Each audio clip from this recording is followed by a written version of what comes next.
So I want to talk about words today. Recently, I was called arrogant by a woman that I was speaking with on Messenger, and it kind of struck me because I don't see myself as arrogant. But I'm a self-reflective person, so I asked a few people, like, "Hey, do you find me to be arrogant?" Because I want to know if this is something that's common, and if so, I want to look at myself and say, "Hey, is this a real thing that I need to deal with?" So I asked different people, and they, of varying relationships, my ex-wife, a male friend, a female friend, my daughter, my mother, so on and so forth. My ex-wife said I was very arrogant. She said, "Hella," right? And so I'm like, in what way? Of course, she didn't really explain. But what I realized after I was talking with my daughter last night about it is that people use words wrong all the time. I've seen it before this situation where, people will call someone a narcissist when really, if you talk to any therapist, it's very rare that you actually run into an actual narcissist. Doesn't mean that people can't have narcissistic traits or, have arrogant characteristics about themselves, but that doesn't make them an arrogant person. And when I was talking with my daughter, I said, what do you think arrogance is? Because she said something that made me think about where this word, or what, made me think that she didn't know what it meant. And she was like, well, to me, I think arrogance is just when somebody thinks that they're right all the time, or think that they know everything. And I'm like, well, for one, I don't think I know everything. That's the first thing. But two, that's not what arrogance means. And she was like, well, what does it mean? I said, arrogance is when you think that you're better than people, when you think that you're superior. And she was kind of like, oh, I didn't know that. And I'm like, well, see, that's the problem. And I think that's the difference between men and women, most men and most women. I won't say in general, but, we're very logical. We're very factual based as men. And so if you say you're arrogant, in my mind, you're telling me that I think I'm better than you. In my mind, you're telling me that I think I'm superior, right? And as a black person, if you want to call it that, I don't subscribe to that ideal, because that's the exact same ideal that white people have about themselves toward others. You're not more superior than me. You're not better than me.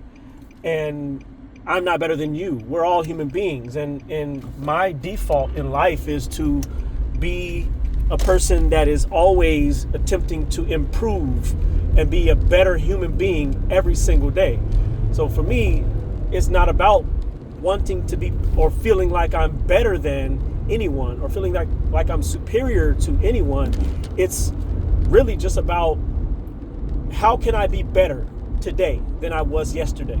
How can I learn more today than I knew yesterday? And so she was just like, wow, I never thought about it like that, which happens a lot. But this is the same woman, my ex-wife, who called my son a misogynist when he was 14 years old because he didn't want to wash his sister's laundry. Even though she was just sitting in the house, there was nothing wrong with her or anything like that. She was like, go wash your sister's stuff. And he was like, why can't she wash her own stuff? And she was like, why are you being such a misogynist? And my son has been affected by this term, the fact that his mother called him that, for years. But because my son understands that misogyny means that you have a hatred for women, that you have contempt for women, which would mean that my son hates his mother and hates his sister and hates his grandmother and hates his cousins and so on and so forth. That's not the case. But because they're using the words incorrectly and placing these labels on people without really knowing what they mean, that can be extremely damaging to anyone, not just a 14-year-old boy, He's almost 17 now. He'll be 17 in 16 days. But that has affected his life. That has affected his self-image. That has affected his self-esteem for his mother to call him a misogynist. And if he is unable to self-examine and say, okay, I don't really see misogyny in me, and just takes on that label, now that changes his identity as a whole. I'm able to do that because I'm 41 years old and I know that I don't have to accept what people place on me. But some men at 41 years old don't know how to do that. Some boys don't know how to do that.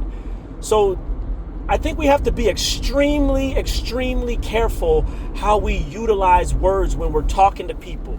We can't just go off of the connotative meaning of a word. We can't just spit words out like narcissist or misogynist or arrogant or whatever the words are, toxic, all of these bywords or, whatever that people use just because we feel like using them. We don't understand how we're damaging people. And I think that's extremely important to think about before we speak words that aren't accurate to how people actually are. You know what I'm saying? So be careful. Be careful how you speak to people. Be careful how you operate. Like, it's important. It's very important. And I'll just leave it at that. But I love myself too much to accept the labels that people put on me. And I'm glad and grateful that I have the kind of demeanor and makeup to be able to navigate those type of things. But not everybody has that. Please be careful, especially when you're talking to men or your son, or sons.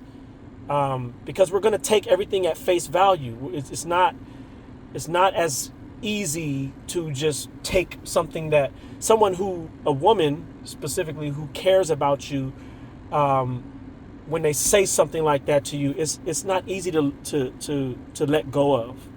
Please be careful how you speak to people in general, not just men and boys, but to people in general, because it makes a difference. It does. Or double.